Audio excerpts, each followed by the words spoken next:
Media বন্ধুদেরকে আজকে এখানে যে জারৈলং কামি এটা নিয়ার দা এসডিএম তেলিয়ামরা এসডিএম অফিসের নিয়ারেস্ট জারৈলং কামি চাকমাঘাট এখানে একটা রেস্ট হাউস হচ্ছে।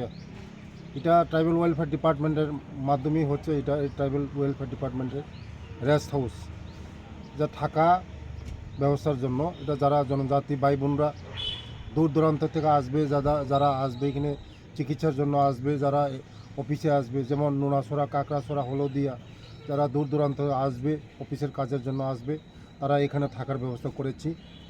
আমি আসার পরে আগে ব্যবস্থা ছিল না, খারাপ কন্ডিশন ছিল। তারপরে আমি আসার পরে এখানে আমি বিল্ডিং আপনারা দেখেছেন G+2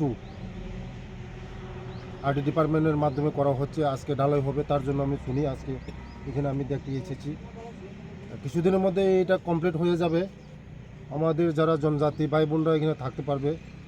ব্যবস্থাপনায় আমাদের ট্রাইবাল ওয়েলফেয়ার ব্যবস্থাপনায় কম টাকা খরচে মধ্যে থাকতে পারবে, তার জন্য আজকে এখানে আমি আসা। কত টাকার কাজ? অনুমান মোটামুটি 2 কোটি টাকার মতন হবে। এই আরও অনেক কাজ আছে এখানে, বাউন্ডারি ওয়াল আছে, গেট আছে। বিল্ডিংটা 2 কোটি টাকার উপরে হবে।